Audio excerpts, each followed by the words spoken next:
The semiconductor industry has become so much more interesting following the release of ChatGPT and large language models in general. Many investors are trying to capitalize on this trend. But which one is the better stock to buy if you're a semiconductor stock investor, ASML or Taiwan Semiconductor?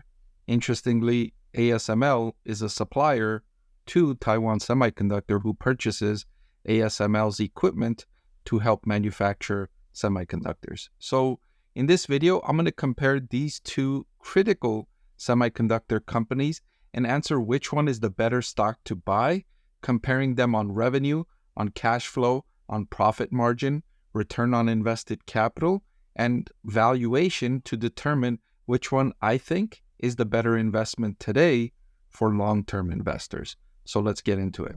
I want to thank The Motley Fool for sponsoring this video. Visit fool.com/Parkev for the 10 best stocks to buy now. Starting with revenue, and we can see here that they've each demonstrated solid revenue growth over the last decade, but over the last 5 years, Taiwan Semiconductor's revenue has increased much quicker than ASML. Taiwan Semiconductor generated 82.9 billion in trailing 12-month revenue, and ASML generated 28.47 billion. You can see looking back a decade, they've each demonstrated excellent growth. Taiwan Semiconductor from 25 billion to 83 billion, and ASML from roughly 8 billion up to 28 billion. They've demonstrated growth in this industry as their importance has increased.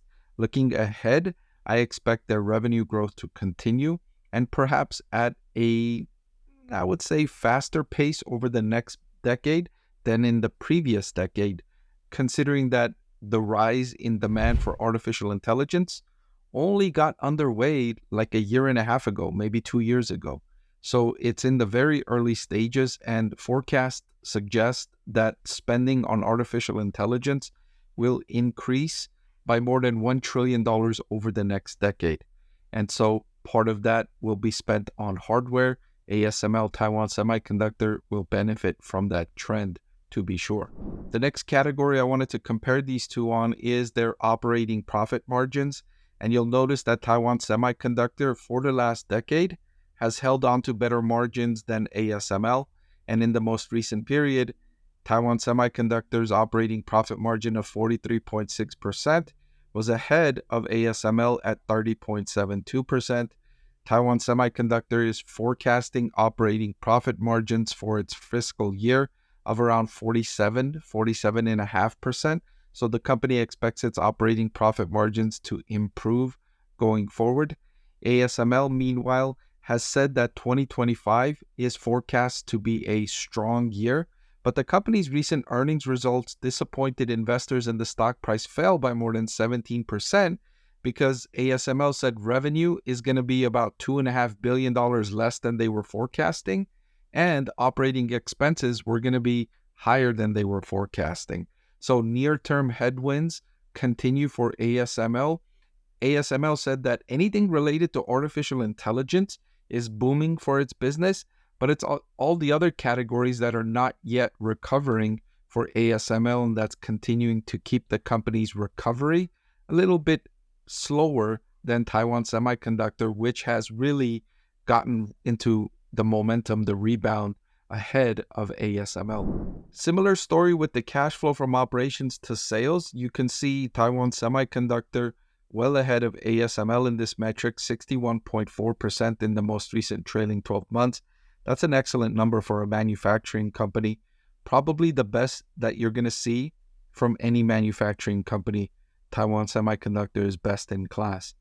ASML at 18.37%. I recently did a video explaining in detail why ASML's cash flow from operations and free cash flow is falling, and it has to do with the recovery. The company is anticipating a strong rebound in 2025 and 2026. So it's building inventory ahead of time to capitalize on that growth. And I explained in that video that when a company builds inventory, cash is leaving and inventory is coming in. And so that's a negative for cash flow.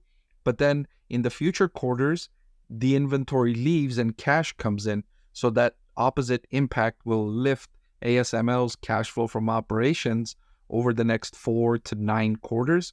Sometimes when a company's cash flow from operations falls like this, it's alarming because it's falling due to slower demand and the company might be getting stuck with unwanted inventory.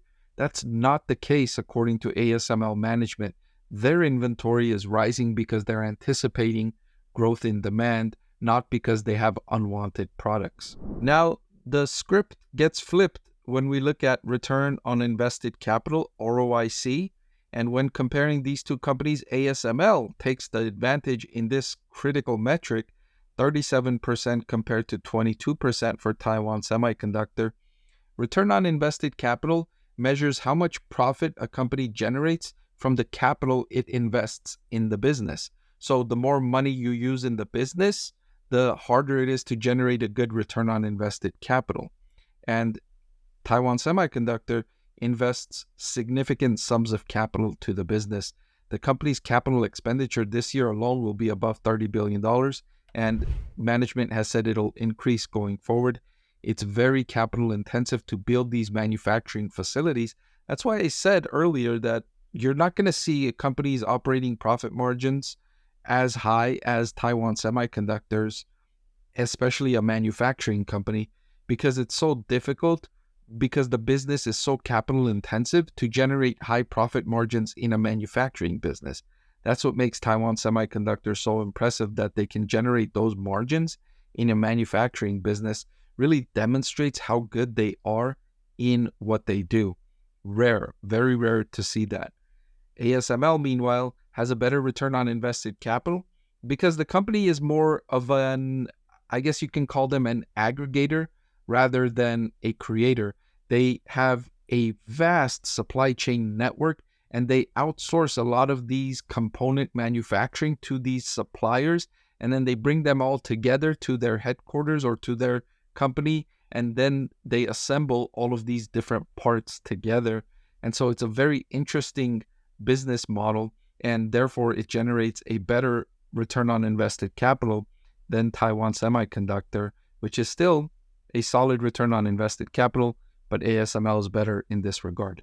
Finally, I want to compare these two on their valuation, and judging by the forward price to earnings ratio, ASML is more expensive than Taiwan Semiconductor at 26.8 compared to TSM at 23. Now, one thing I didn't talk about very much in this video is risks.